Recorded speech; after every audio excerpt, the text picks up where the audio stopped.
Ladies and gentlemen, the President of the United States, accompanied by the Vice President of the United States and the United States Trade Representative.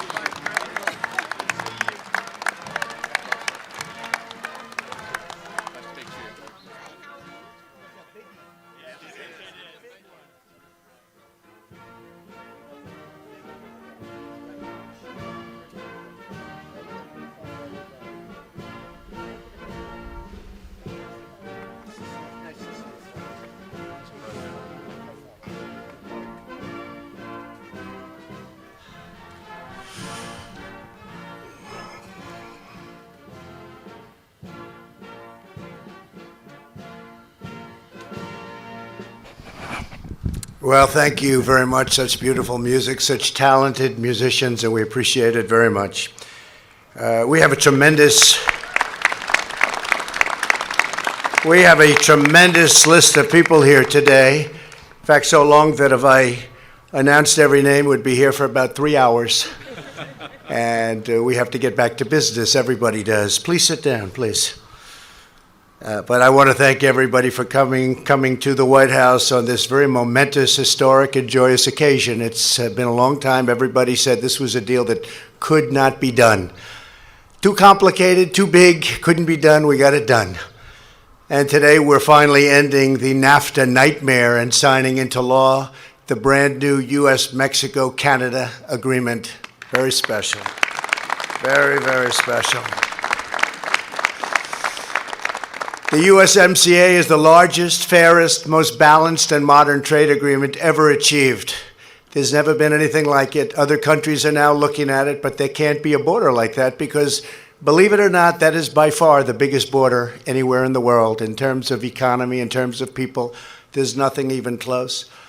This is a colossal victory for our farmers, ranchers, energy workers, factory workers, and American workers in all 50 states, and you could almost say beyond, because it's all beyond. This is all over the world, even though it's at one beautiful border, where, by the way, a very major, powerful wall is right now being built.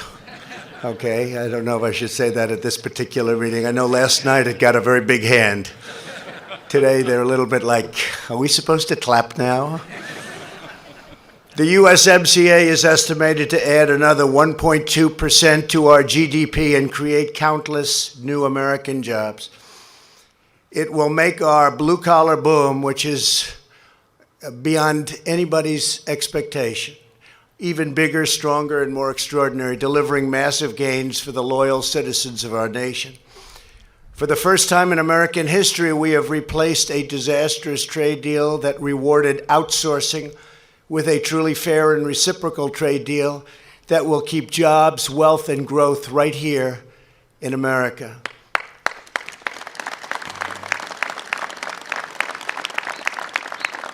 And in a true sense, it's also a partnership with Mexico and Canada and ourselves against the world. It's really a trade partnership, if you look at it that way.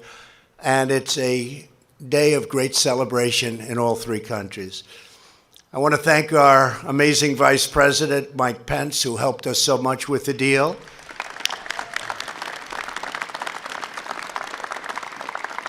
And our sincerest appreciation to Ambassador Robert Lighthizer and Jared Kushner and Steve Mnuchin and all of these incredible people for the job you've done.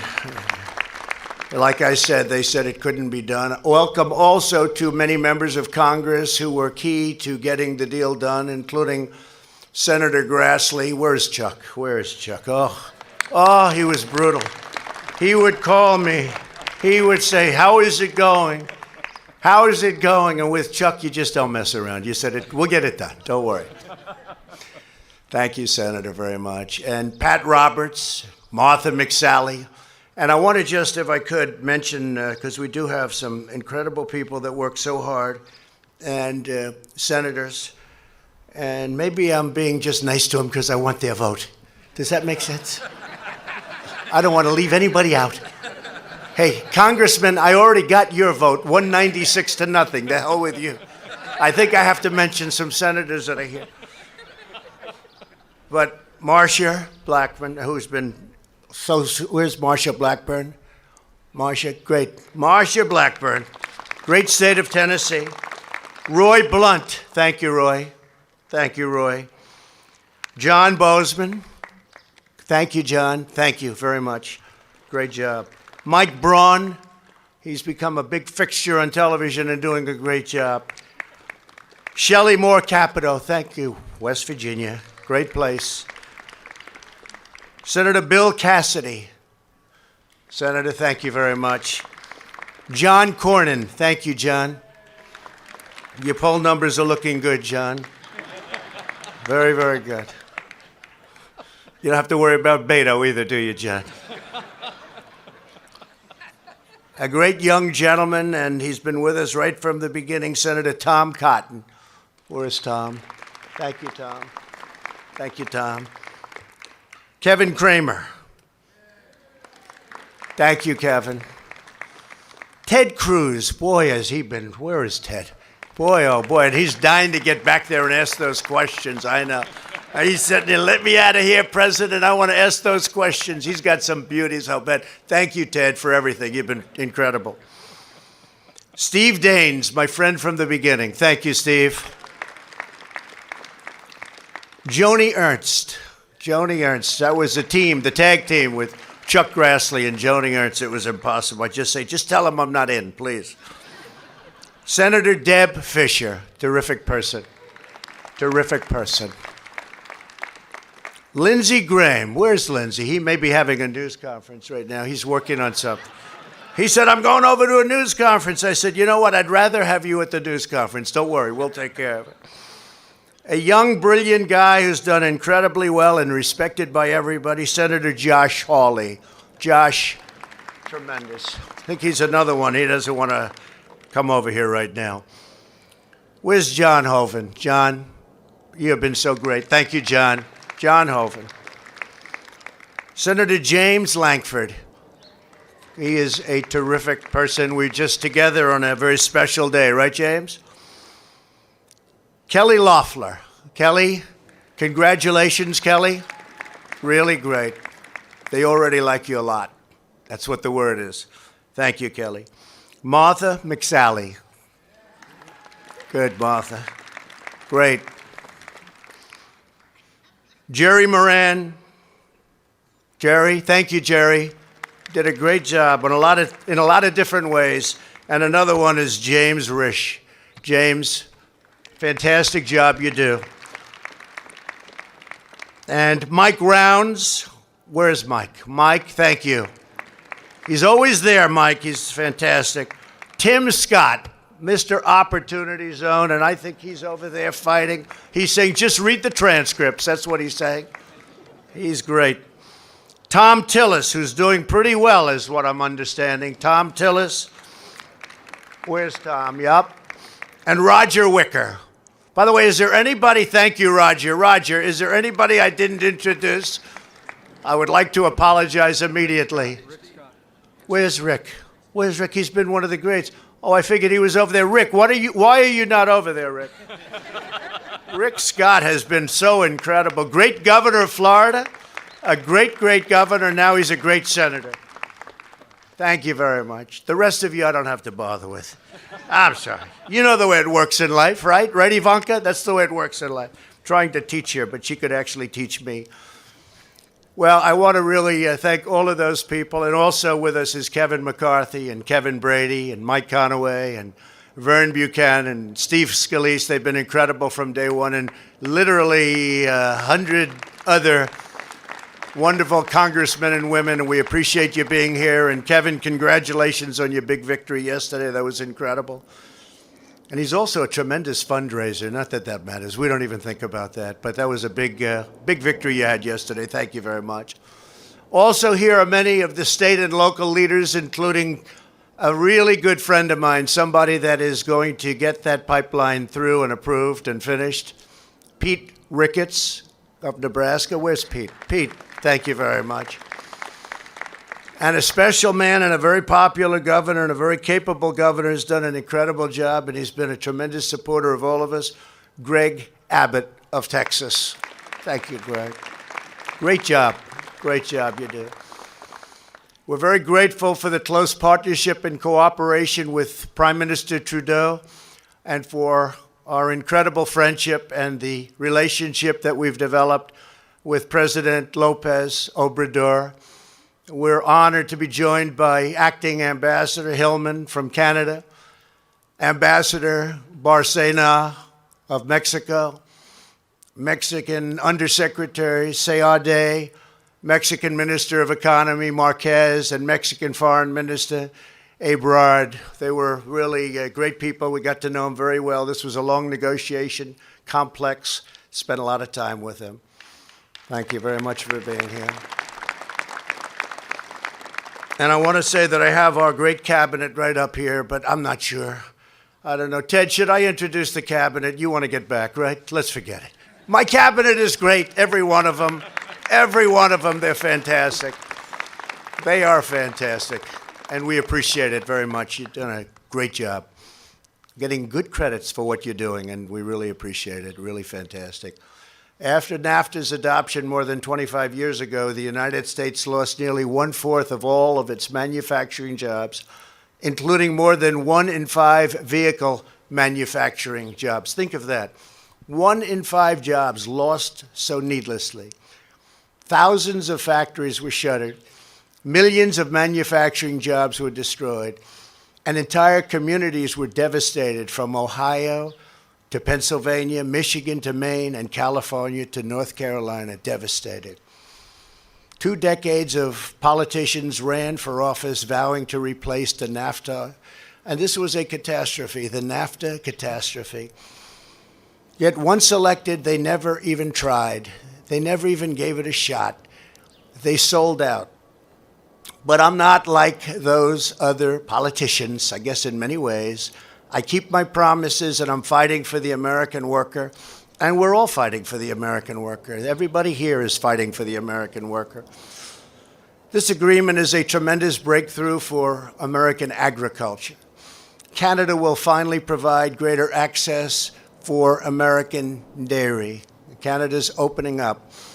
It will grow annual exports to our neighbors by an estimated $315 million. Poultry exports to Canada are expected to rise by at least 50%, and egg export could increase by 500%. Where is the Canadian folks? Where are they? You guys did a good job on us before this deal, I'll tell you. Canada was very tough, but they're good. They're our friends, so we appreciate it. Very importantly, Canada will finally give fair treatment to American-grown wheat. The USMCA is also a massive win for American manufacturers and auto workers. Under NAFTA, companies were given huge incentives to produce cars in foreign countries and ship them to America tax-free.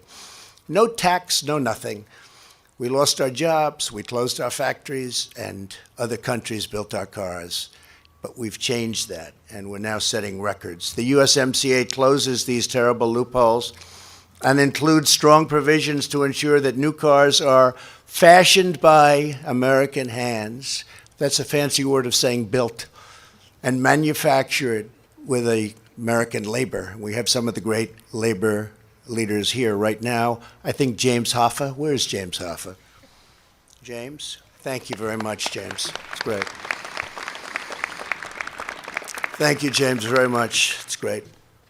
Fiat Chrysler is already investing $4.5 billion in creating 6,500 new jobs in Michigan and opening up the first new Detroit plant in more than 30 years. And we have a lot of them happening. Ford is putting in $1.5 billion in creating 3,000 new jobs, while GM is investing $2.2 billion in creating 2,200 new jobs in Michigan to build vehicles of the future. And I believe we have the chairman and president and the bosses of those two companies. Please, Mary, where's Mary? Mary Barra, thank you very much. And Ford, thank you very much. We appreciate it. What a great job. Please stand. Come on. For that kind of money, anything over $2 billion, you're allowed to stand. Anything over $2 billion, otherwise we don't have you stand. Thank you. Thank you both very much. Steel Dynamics is building a $1.9 billion flat-rolled steel mill near Corpus Christi. And international automakers are pouring $25 billion into the United States, creating 50,000 new American jobs at a minimum. They are all investing in a future where we buy, hire, and drive American cars again. I like that. It's a very important part of the deal. Mexico and Canada have agreed to new labor protections that my administration negotiated. The USMCA is the first trade deal in nearly 2 decades endorsed by the AFL-CIO. Thank you very much. Great. That was great. Thank you. The USMCA contains critical protections for intellectual property, including trade secrets, digital services, and financial services. It establishes new standards and safeguards protecting the environment and currency stability, something that has been on my mind for a lot of years, long before I got here. What they've done to us with currency is crazy. It includes protections for American-made fibers, yarns, and fabrics, boosting the U.S. textile industry by numbers that you won't even believe. You'll see them soon. This is a cutting-edge, state-of-the-art agreement that protects, defends, and serves the great people of our country. Thanks to our pro-worker, pro-American economic policies, unemployment is at the lowest level in more than 50 years. It's great.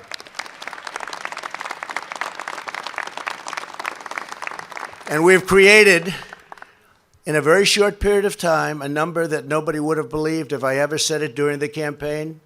They wouldn't have believed. The estimate was 2 million. The most you could do was 2 million. We've created over 7 million new jobs up until this point. Over 7 million new jobs. Nobody would have believed that. Real median household income is now the highest level ever recorded, history of our country, ever recorded.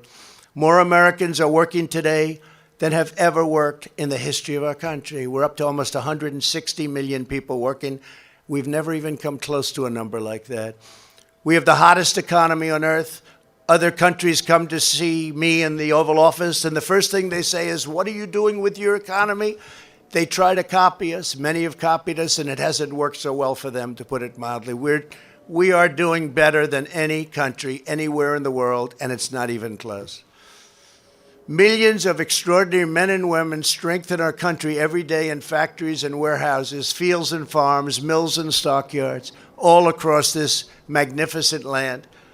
Their work and devotion and drive inspires our people and powers our nation. Together, we're building a glorious future that is raised, grown, built, and made right here in the glorious USA. I would now like to invite Vice President Pence and Ambassador Lighthizer to say a few words. They worked very hard on the agreement, and I'm just going to finish off saying that this is something we really put our heart into. It's probably the #1 reason that I decided to lead this crazy life that I'm leading right now, as opposed to that beautiful, simple life of luxury that I led before this happened. But I love doing it, and the reason I love doing it is that nobody in a period of 3 years has done so much as all of us have. Nobody. There's never been an administration that has done what we've done in the first 3 years. That means we're doing great things for the people of our country and beyond the people of our country. And it's a real honor to be involved and to have helped so many people. A real honor. And it's an honor to have all of you with us. Thank you very much. Mike, please say a few words. Thank you, Mr. President. Thank you, Mr. President. Mr. President, members of the Cabinet, especially Ambassador Bob Lighthizer, the governors, members of the Senate, members of the House of Representatives, leaders from businesses large and small across America. and all the hardworking Americans that are here and are looking on.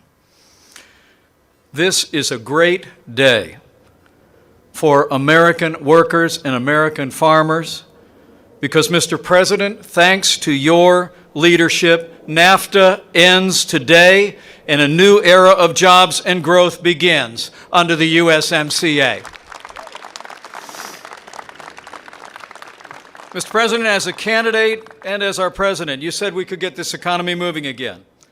And with the support of the members of Congress gathered here, we cut taxes for working families and businesses large and small. We rolled back regulation. You unleashed American energy. But, Mr. President, you also challenged our party and the American people to think in new ways about international trade. And the American economy is booming. As you just said, more than 7 million jobs created, unemployment at a 50-year low.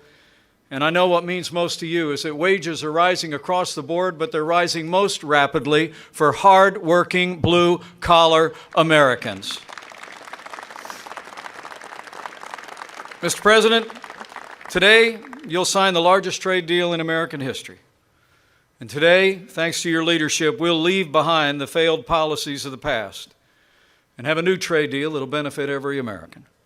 As a son of the heartland, let me say, I couldn't be more grateful for your leadership.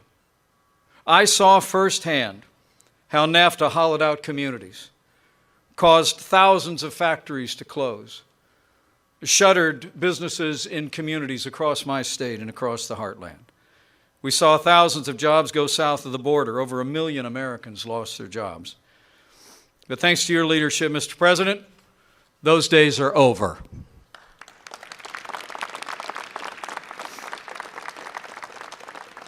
Now, there are so many to thank here, members of the House and Senate who stood with us every step of the way that you've acknowledged. You've done a great service for the American people. Let me also thank the governors here and governors around the country and mayors around the country who stood with this president, believing that we could do better as well. And Mr. President, you directed me to travel across this country over the past year. I traveled to nearly 20 states. I met with farmers and workers and owners of businesses large and small. And today I want to give credit to them as well, to Americans like Jay and Sue Blanchard of Safety Signs in Lakeville, Minnesota, Don Walker of Magna International in Lancaster, Ohio, and Doug Freitas of Freitas Farms in California. It was Americans like them who let their voice be heard and supported your leadership, and Congress acted to approve the USMCA. This day is theirs as well.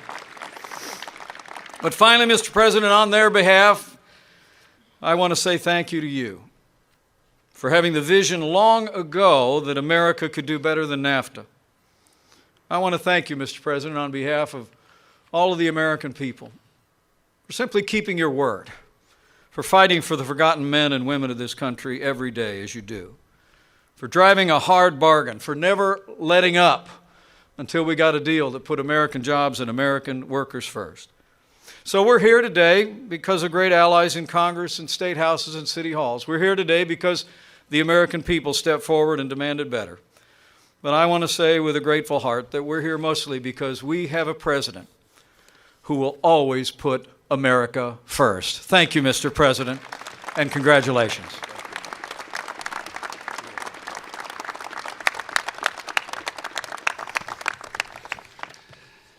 Mr. President, Mr. Vice President,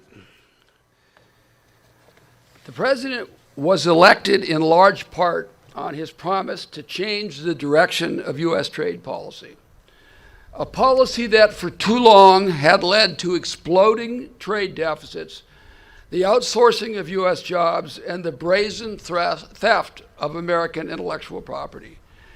For many, NAFTA came to symbolize everything that was wrong with that policy. The agreement was highly controversial from the start and passed with a narrow majority in the House of Representatives. Many of those who cast votes in favor came to regret their decision. They did so because many of the promises that were made in order to procure their votes came to nothing. NAFTA's weak, unenforceable labor side agreement did not raise wages in Mexico. The outsourcing fears that prominent NAFTA voices, anti-NAFTA voices, came to nothing. And the situation got worse later in the decade when China joined the WTO. This experience colored every subsequent debate over trade policy, and nearly every trade agreement after NAFTA passed with an increasingly narrow majority, and often along party lines. President Trump set out to chart a new course. The Trump trade policy is designed to create more manufacturing jobs, protect America's competitive advantage in technology and innovation, secure greater market access for American businesses, farmers, ranchers, and critically, to change the stale politics of trade by creating bipartisan consensus around a new model that works better for all Americans. The USMCA achieves each of these goals. This great historic agreement is truly the result of extraordinary effort by many, many people. It is multinational, whole of administration, and bipartisan. It affects every sector, thousands of businesses, and millions of workers in our economy. Of course, the president was our leader and inspiration, and the vice president was intimately involved in this process in every single step and devoted an enormous amount of his first term to making sure that we succeeded. For that, I'm very grateful. The complexity of this effort is perhaps best shown by the fact that in the early rounds, as many as 1,000 negotiators from the three countries would be involved. We needed experts on agriculture, manufacturing, automobiles, banking, telecommunications, labor, environment, and I could go on and on. I would like to thank my negotiating partners from Mexico, Secretary Ildefonso Guajardo, Ambassador Jesus Seade, as well as the absolutely essential Luis Videgaray, Secretary Marcelo Ebrard, as well as Secretary Graciela Marquez, and past and present ambassadors Gutierrez and Barcina from Mexico. On the Canadian side, I would like to thank Deputy Prime Minister and good friend Chrystia Freeland, Jerry Butts, K.D. Telford, and Steve Verheuel, and again, the ambassadors there, past and present, McNaughton and Hillman. All were critical. Mexico and Canada are fortunate to have such impressive public servants. I would also personally like to thank the members of Congress, Republicans and Democrats, who worked so hard on this agreement, not just last year, but during the course of the negotiations. They also were involved every step of the way. They made this a bipartisan success. I have been in town long enough to know that listing members at a time like this makes more enemies than friends. So I'll only mention that I'm grateful to the leadership of the House, the chairman and ranking member of the Ways and Means Committee and the Finance Committee, and of course, Leader McConnell. Many others made immense contributions. Thank you also to congressional staff. You were magnificent for 2 years. Finally, and I apologize for the length of my remarks, I want to show my appreciation to the inspiring men and women of USTR, as well as the Departments of Commerce, Agriculture, Treasury, Labor, Transportation, EPA, and other agencies that work so hard. These people work tens of thousands of hours for 2+ years, many going home at 2 and 3 o'clock in the morning or not at all. Chief among the leaders of this effort is my deputy, Ambassador C.J. Mahoney. Since his confirmation 2 years ago, he has worked continuously on this effort, day and night and 7 days a week. Thank you also, Ambassador Dowd, our agriculture negotiating, and the long-suffering Jameson Greer, who has the unenviable task of being my chief of staff. As I said 16 months ago, thank you also, Jared Kushner, my friend and partner, for all your work and guidance and support. I said before, from the heart, I mean it again now. Thank you to the cabinet members who devoted a substantial part of their terms to this effort, particularly the Secretaries of Treasury, Commerce, Agriculture, Labor, and thank you, of course, Larry Kudlow and Peter Navarro. The chief negotiator of the USMCA was Assistant USTR John Melly. He was, throughout, the one who's responsible for the 350 or so people on our team. John is the best example of a career public servant. He retires this week, and he will be missed.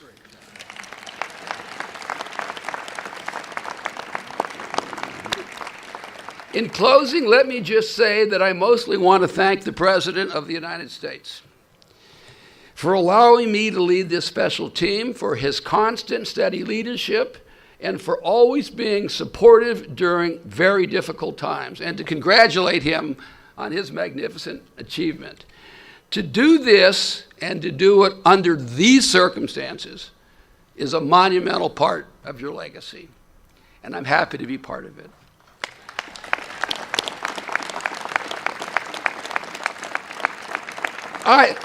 I'll end where I began. The President ran and was elected on replacing NAFTA with an agreement that puts American workers first, American farmers, ranchers, and businesses first, that will bring manufacturing back, help service industry workers, and raise wages. All I can say, if you'll pardon the appropriation, promise made, and 3 years later, promise kept.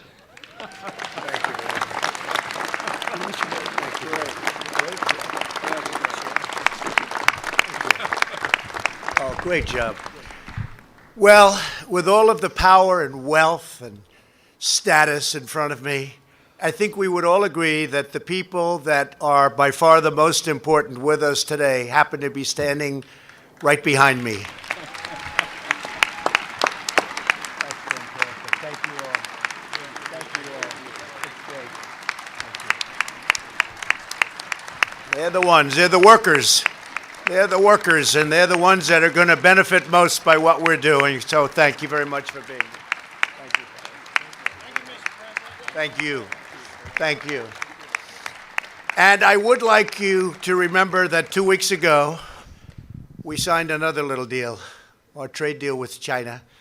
And we expect to be taking in $250 billion a year in purchases. They will be purchasing so much from our farmers. I've been saying they have to go out and buy immediately larger tractors and more land.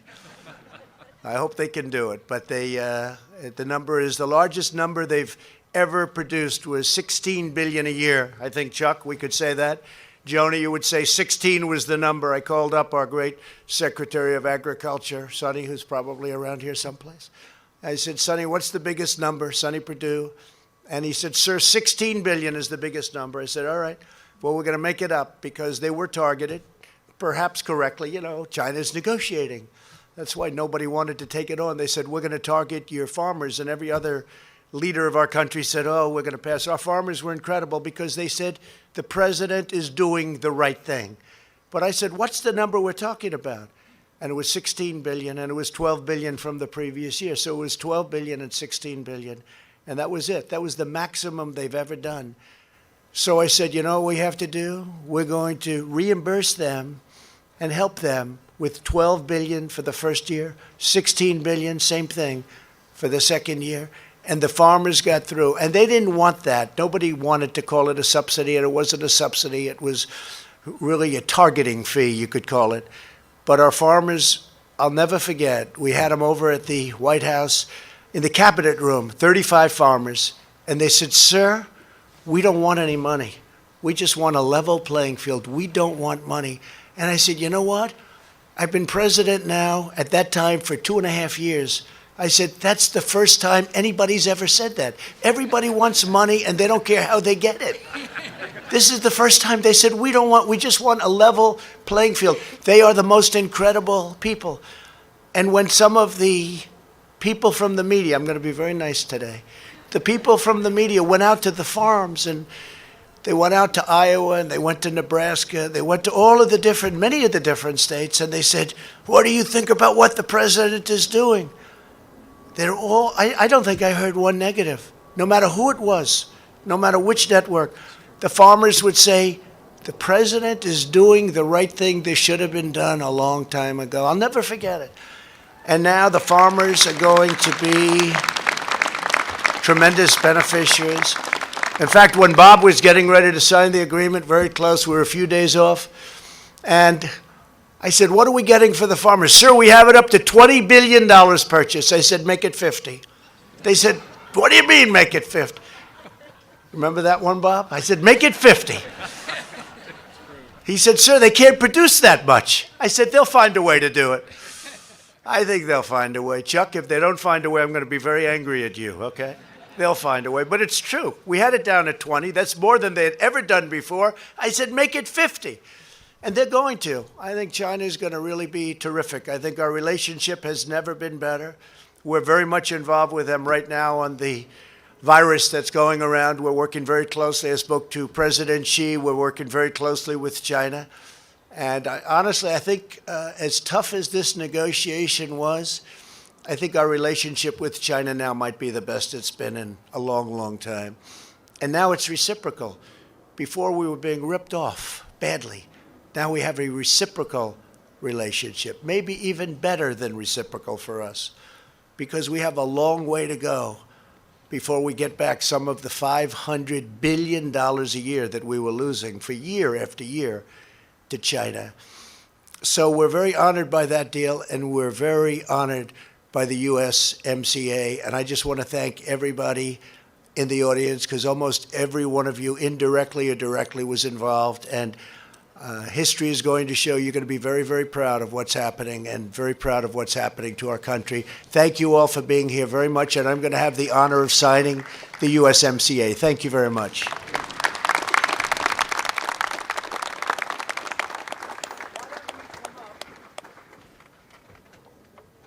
Some of our great leaders come up. Cabinet members come up. Why don't we have everybody come up? Mick, everybody, Cabinet, Jared, Ivanka, come on up. This will be very historic. So if you don't, senators, come on up. Come on, senators. Come on, senators, please come up, please. Please come up. Oh, we're going to take care of the senators. The workers understand. They get it better than anybody. Hi, fellas. Great. This is great. And Bob, if we could have some of the folks that worked so hard on the agreement come up from your department. Come on up. Come on up. Some of them they just didn't stop. They worked long hours. Thank you very much. Okay. Thank you very much. Thank you, Kevin. Thank you, Roger.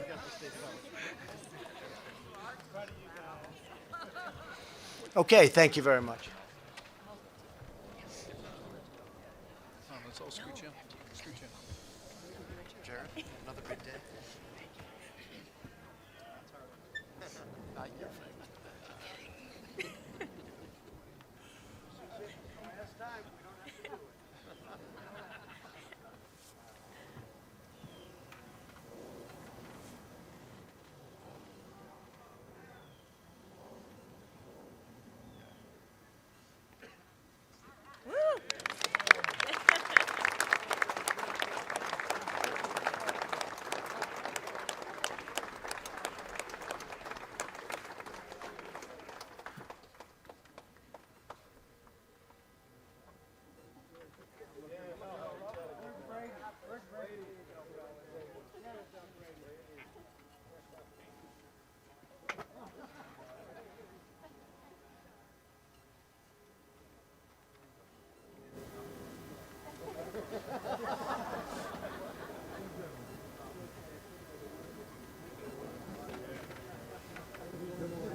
I don't care about anybody else. I only care about you. Wicker needs a fan.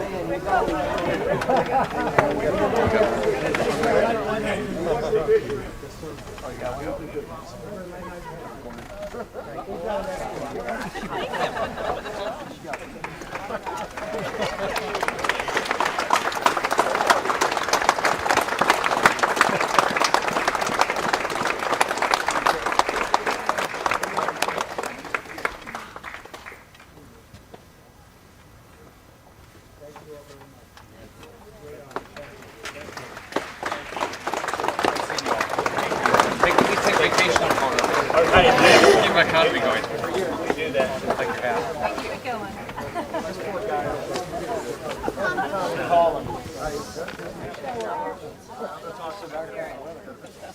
Oh, thank you.